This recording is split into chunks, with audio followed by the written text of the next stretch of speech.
સર્વને સીતારામ.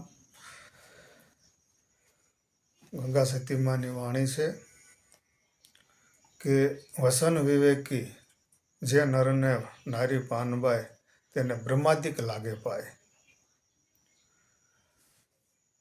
વસનનું જેની આગળ વિવેક હોય, જે ગુરુ મહારાજે વસન બતાવ્યું છે, જે ગંગા સતીએ પાનબાઈને વસન બતાવ્યું છે અને સમજાવ્યું છે, એ વસનનો જે વિવેક છે, એ વિવેક પ્રમાણે જે જીવન જીવી રહ્યા છે નર કે નારી બને, જે વસન વિવેકી છે નરને નારી પાનબાઈ એને બ્રહ્માદિક લાગે પાય. બ્રહ્માદિકનો અર્થ થાય છે બ્રહ્મા, વિષ્ણુ અને મહેશ, ત્રણ દેવો છે. જેને આ સૃષ્ટિનું આખી રચના કરી છે, સર્જન કર્યું છે, એવા ત્રણ દેવો છે જે સૃષ્ટિનું પાલન કરી રહ્યા છે, જન્મ આપી રહ્યા છે, મૃત્યુ કરાવી રહ્યા છે, પાલન કરી રહ્યા છે. આ ત્રણેય દેવો, એ ત્રણેય દેવો છે, એ દેવો એને પાય લાગે. ગંગા સતીમાં જે પાનબાઈને સમજાવી રહ્યા છે, આવી રીતે સમજાવી રહ્યા છે કે બ્રહ્માદિક દેવા લાગે એને પાય. પછી અંદર જે કાંઈ ત્રણ દેવોનું વર્ણન કર્યું છે, એ પણ આપણે સમજણ પ્રમાણે એ પણ પાય લાગી રહ્યા છે. જથારથ વસન, જથારથ વસનની જેને શાન જાણી પાનબાઈ તેને કરવું હોય તેમ થાય.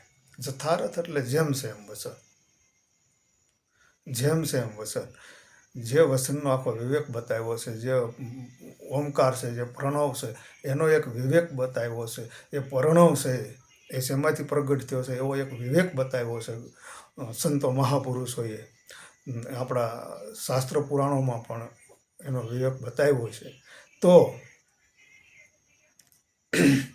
એ વસન વિવેકી જે નર નારી પાનબાઈ એને બ્રહ્માદિક લાગે પાય. જથારથ જેમ સેમ વસનની જેને શાન જાણી છે પાનબાઈ, જેને કરવું હોય તેમ થાય. જે આ વસન છે એમાંથી કોઈને એવી સિદ્ધિ પ્રાપ્ત થયેલી છે, એવા મહાપુરુષોએ સિદ્ધિ પ્રાપ્ત કરી છે કે બોલે એમ થાય. એવા ઘણા આપણા આજુબાજુમાં રહેતા હોય, એવા ઘણા સંતોને આપણે જાણતા હોઈએ, સમજતા હોઈએ છીએ. આપણે એને કીધું હોય કે ભાઈ બોલે એમ થાય. દાખલા તરીકે આપણે વસન સિદ્ધિ જેને પ્રાપ્ત થઈ હોય ને જેને સિદ્ધિ પ્રાપ્ત થઈ કહેવાય કે એ બજરંગદાસ બાપુ ઘોડે બંડીમાં હાથ નાખે કે પૈસા જ નીકળે, બંડીમાં હાથ નાખે કે પૈસા જ નીકળે. એવા ઘણા મહાપુરુષો, ઘણા સંતો સંસારમાં રહીને પણ એવા ઘણા સંતો થઈ ગયા જેને જથારથ વસનની શાન જાણ એને કરવું હોય એમ થાય. કારણ કે વિવરણ બહુ જાજુ તો આવડતું નથી, પણ મેં મારા ગુરુના મુખેથી જે કાંઈ સાંભળ્યું છે ને એમાં જે કાંઈ મને થોડું ઘણું યાદ છે એ પ્રમાણે હું વાત કરું છું. વસન સમજે તેને મહાસુખ ઉપજે. જેમ સેમ વસનને સમજીને ચાલે, વસનનો જે મહિમા છે એમ જેમ સેમ સમજીને ચાલે તો એ સાધક છે, એ વ્યક્તિ છે કે અટવાય નહીં. કોઈ આમ સમજાવતું હોય તો કોઈ આમ સમજાવતું હોય છે, કોઈ આમ કહેતું હોય તો કોઈ આમ કહેતું હોય છે. વાણીનો છે ઉલ્લેખ થઈ રહ્યો હોય એમાં અડાવડું પણ ઘણું બધું થતું હોય છે, મારાથી પણ થતું હોય છે. તો વસન જે છે એને બરાબર સમજે, પોતાના આત્માને બરાબર સમજે, પોતાના શ્વાસાને બરાબર સમજે, પોતાનું મન છે, ચિત્ત છે એને બરાબર સમજે, જે વૃત્તિ છે એને બરાબર સમજે, તો વસનમાં સમજે એને મહાસુખ ઉપજે. એટલે એને આનંદ, જેને નિજાનંદ કહેવાય, સચ્ચિદાનંદ કહેવાય, પોતાનું સ્વરૂપ છે એને માણી શકે. એ ગત ગંગાજી કહેવાય, એને ગત ગંગાજી કહેવાય. એકાંતમાં એક મન, એકાંતમાં ને એક મન થઈને હરિને આરાધે તો નકલંગ પ્રસન્ન એને થાય. એક મન, એક ચિત્ત, એક મન, કોઈ સંકલ્પ નહીં, કોઈ વિકલ્પ નહીં, બધું બાદ એક મન થઈ અને હરિને આરાધે તો નકલંગ, જેને કલંક નથી, જે નિજારી છે, જેને આકાર નથી, જે નિરાકાર છે, એ પરિબ્રહ્મ પરમાત્મા નિજાનંદ આનંદ રૂપી પ્રશ્ન એને થાય છે. વસને થાપન અને વસને ઉત્થાપન. વસને મંડાય છે હરિનો પાઠ. જે કાંઈ પાઠ મંડાઈ રહ્યો છે એ વસનથી જ મંડાઈ રહ્યો છે, વસનથી જ ઉત્પાદન થઈ રહ્યું છે. આ ધરતીનો પ્રલય જ્યારે થવાનો છે એ વસનમાં જ સમાવાનો છે અને એ વસનમાંથી પાછી પૃથ્વી સ્થાપન થવાનું છે. તો એ વસનમાંથી જ સ્થાપન થવાનું છે. વસને જ સ્થાપન છે, વસને જ ઉત્થાપન છે, વસને જ ગુરુનો પાઠ મંડાય છે. વસન સિદ્ધિ છે. વસન જે છે એનાથી જ આપણે આગળ હાલી રહ્યા છીએ, એનાથી જ આપણે આત્મા સુધી પહોંચી શકીએ છીએ, એનાથી જ માણસ નિજાનંદ સુધી પહોંચી શકે છે. એ જ વસનથી વ્યક્તિ પોતાના મનને કંટ્રોલ કાબૂમાં કરી શકે છે, પોતાના મનને સમજાવી શકે છે. એ જ વસન થકી જ આ બુદ્ધિ છે એ આ રથને સ્થિર કરી શકે છે.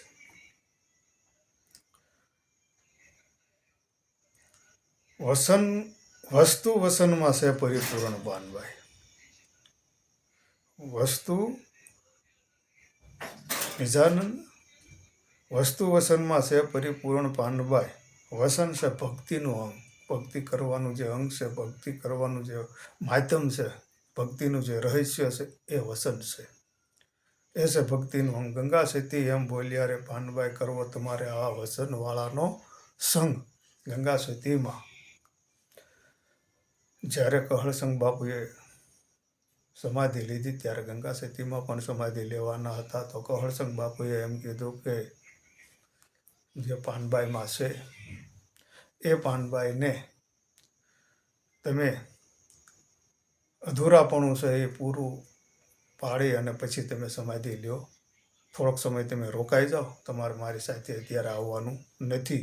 એટલે ગંગા સતીમાં કહે છે કે ભાઈ તો હું રોકાવશું, બીજું હું આપ કહેતા હો તો, નહીંતર એની સમાધિ પણ હારે જ લેવાના હતા. તો ગંગા સતીમાં ઇતિહાસ પ્રમાણે 52 દિવસ રોકાણા છે, 52 વાણી લખી છે. 52 વાણી લખ્યા પછી જે વાણી બોલી રહ્યા છે, ગંગા સતીમાં એક વાણી કાયમ બોલે છે, કાયમ એક વાણીનું વિવરણ કરી અને પાનભાઈને સમજાવી રહ્યા છે. આ વાણી છે એ નામ તો ભૂલાઈ ગયું મને. એ વાણી લખી રહ્યા છે.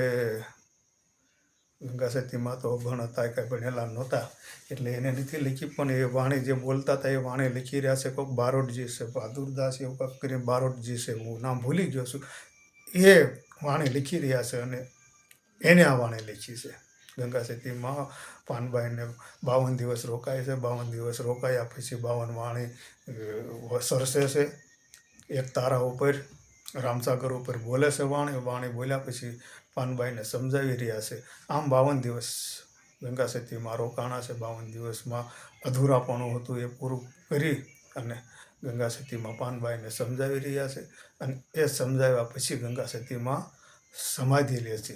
એટલે જે કાંઈ આપણને, જે કાંઈ આપણે મન છે, આપણે બુદ્ધિ છે, જે કાંઈ કામ કરી રહી હોય એ પ્રમાણે આપણે સમજી અને સંતોની જે કાંઈ વાત છે એને સમજવાની કોશિશ કરી, સમજી વિચારી અને જેટલું હલાય એટલું સત્યના માર્ગે, જેટલું હલાય એટલું સત્યના માર્ગે હાલવાની કોશિશ કરી. અને જો અઘરું તો આમ એટલું બધું ન કહેવાય, પણ જે મહાપુરુષો જે યોગ દ્વારા જે કાંઈ વાત કરી રહ્યા છે એ યોગ દ્વારા, એ જ યોગની ક્રિયા કદાચ ઘણા વ્યક્તિઓ કરી શકતા હશે, પણ હું તો મારી વાત કરી રહ્યો છું કે એ યોગ ક્રિયા આપણે ન કરી શકીએ, હું ન કરી શકું. એટલા માટે હું તો જે કાંઈ સંતો છે એ જે મારા ગુરુ મહારાજે મને જે કાંઈ વાણી દ્વારા મનને સમજાવી અને ઈશ્વર ભજન, શ્વાસાનું ભજન કેમ થાય અને જીવન નિર્મળ કેમ રહે અને કેમ નિર્મળ થઈ અને જિંદગી જીવી અને ઈશ્વર ભજન થાય, શાંતપણે આપણને જે કાંઈ આનંદ છે એ નિજાનંદ પ્રાપ્ત થાય.